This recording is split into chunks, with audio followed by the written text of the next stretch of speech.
તો અંબાલાલ પટેલની ચોમાસાને લઈને મોટી આગાહી, આંધી, વંટોળ અને ગાજવીજ સાથે વરસાદની વકી 7 થી 14 જૂન સુધીમાં ચોમાસાની શરૂઆત થઈ શકે છે। આ વર્ષે ચોમાસું સારું અને વહેલું આવી શકે છે। 24 થી 26 મે સુધીમાં ભયંકર વાવાઝોડાની પણ આગાહી છે। 120 કિલોમીટરની પ્રતિ ઝડપે પવન ફૂંકાઈ શકે। ઉત્તર મધ્ય ગુજરાત સહિત વરસાદની વકી કચ્છ, સૌરાષ્ટ્ર સહિતમાં પણ ભારે વરસાદ વરસી શકે છે। તો ભયંકર પૂરની સ્થિતિ પણ સર્જાઈ શકે છે। અરબી સમુદ્રમાં પણ ભયંકર ચક્રવાત સર્જાઈ શકે। રોહિણી નક્ષત્રમાં શરૂઆતમાં વરસાદ થાય તો વાયુ ફૂંકાય છે, બીજા ભાગમાં થાય તો વાયરાના એટલા દિવસ ઓછા, પણ ઉતરતી રોહિણી નક્ષત્રમાં વરસાદ થવાની શક્યતા છે, એટલે વરસ સારું આવશે અને આ વખતે ચોમાસું વહેલું આવવાની શક્યતા રહેશે। ચોમાસા પહેલા વાવાઝોડા પણ સક્રિય થશે બંગાળની ખાડીમાં, અરબી સમુદ્રમાં। વાવાઝોડા અંગે જોઈએ તો તારીખ 24 મે સુધીમાં આંદામાન નિકોબાર ટાપુ પર ચોમાસું બેસી જવાની શક્યતા રહેશે અને આ ચોમાસાની ગતિવિધિના કારણે બંગાળનો જે ઉપસાગર છે ભારે વલોવા છે, ભારે વાવાઝોડું થશે। તારીખ 26 સુધીમાં તો આ વાવાઝોડું ભારે તબાહી મચે એવું હશે। બંગાળ ઉપસાગરમાં દક્ષિણ પૂર્વીય તટ ઉપર ભારે તબાહી મચાવશે। 120 કિલોમીટરની પ્રતિ ઝડપે કે તેથી વધુ ઝડપે પવન ફૂંકાશે। લગભગ દક્ષિણ પૂર્વીય તટેથી પશ્ચિમ બંગાળના ભાગ સુધીમાં આની અસર થશે અને આની અસર ગજબની છે।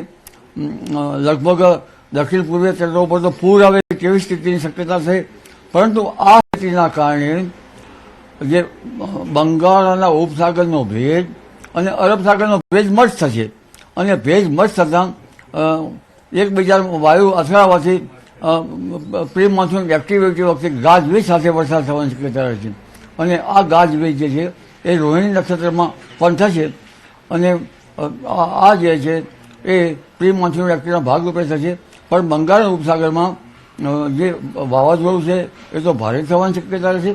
એક સાયક્લોનિક સર્ક્યુલેશન અરબી સમુદ્રમાં પણ વાવાઝોડું સક્રિય થવાનું છે, એની ગુજરાતના વાતાવરણ ઉપર અસર થશે।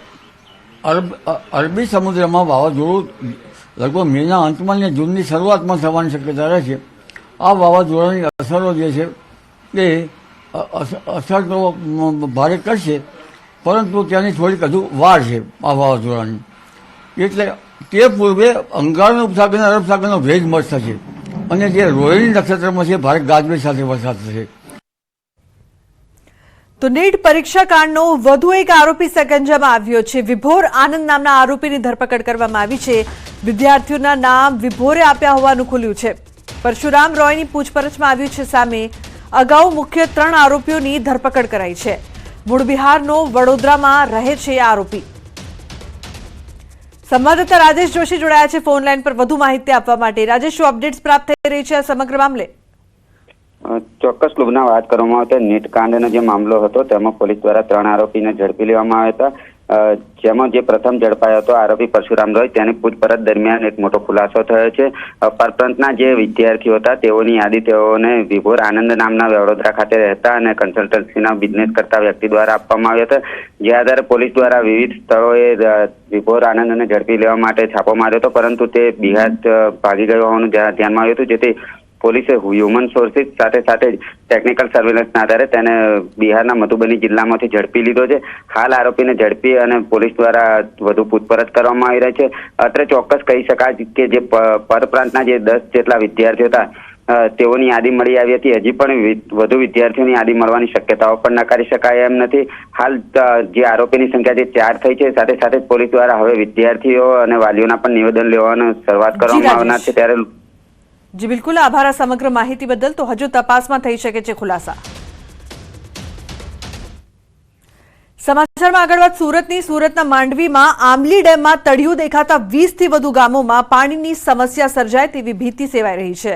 આમલી ડેમમાં 10% પાણીનો જથ્થો બચ્યો છે, જેના પરિણામે પીપલવાડા અને ખાતરાદેવી સહિતના ગામોને પણ પાણીની સમસ્યા સર્જાઈ શકે છે। આમલી ડેમમાં છેલ્લા 3 વર્ષથી પૂરતા પ્રમાણમાં પાણી ભરાતું હતું, જે કે ચાલુ વર્ષે ડેમમાં ઓછું પાણી છે। તો બીજી બાજુ આમલી ડેમમાં મરમ્મતની ભાગરૂપે કામગીરી પણ શરૂ કરવામાં આવી છે, ત્યારે ગોળધા અને લાખી ડેમમાં પૂરતું પાણી છે અને તે સિંચાઈ માટે ઉપયોગ કરાઈ રહ્યાનો તંત્ર દ્વારા દાવો પણ કરાયો છે।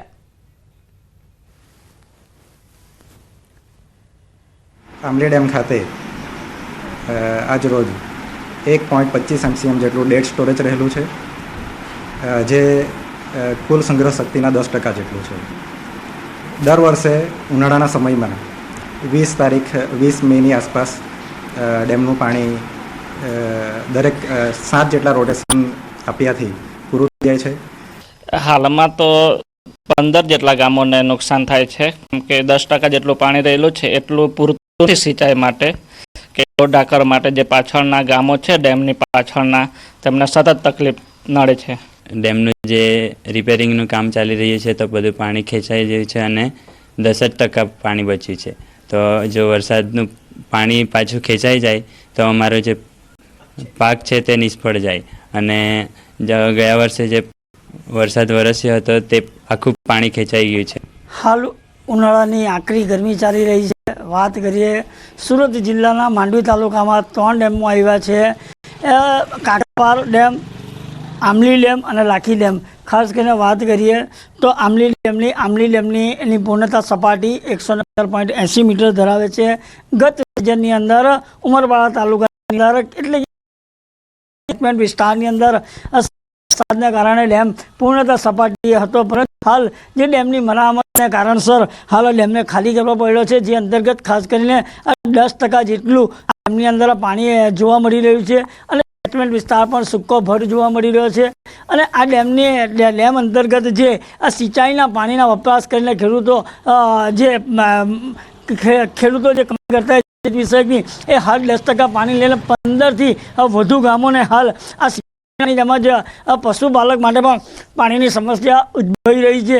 અને હજુ આ 1 મહિનો સુધી હજી વરસાદ ખેંચાય તો ખેડૂતો પણ જણાવી રહ્યા છે કે અમારા પાકની અંદર લાગેલા પૈસા પણ ડૂબી જશે અને ખેડૂતોને જે પાક કર્યો છે સદંતર નિષ્ફળ જવામાં હાલ ખેડૂતો ભીતિ પણ જણાવી રહ્યા છે. કેતન પટેલ, ન્યૂઝ 18 ગુજરાતી, આમલી ડેમ, સુરત. તો પાણીને લઈને ધોરાજીની જનતામાં રોષ જોવા મળી રહ્યો છે. 7 દિવસે પાણી આવતું હોવાથી લોકો વિફર્યા છે. દર 2 દિવસે પાણી વિતરણ કરવાની માંગ કરવામાં આવી રહી છે. ગંદુ પાણી આવતું હોવાનો સ્થાનિકોનો દાવો છે. ફોફળ ડેમ તેમજ ભાભર 2 ડેમમાં પાણીનો જથ્થો પૂરતો હોવા છતાં પાણીના ધારા જોવા મળી રહ્યા છે. દર 7 દિવસે પાણી આવતું હોય ધોરાજી શહેર ભાજપ પ્રમુખે ચીફ ઓફિસરને પત્ર લખ્યો. પાણીની સમસ્યાને કારણે જો કોઈ આંદોલન થશે તો તેમની જવાબદારી લાગતા વળગતા અધિકારીની રહેશે.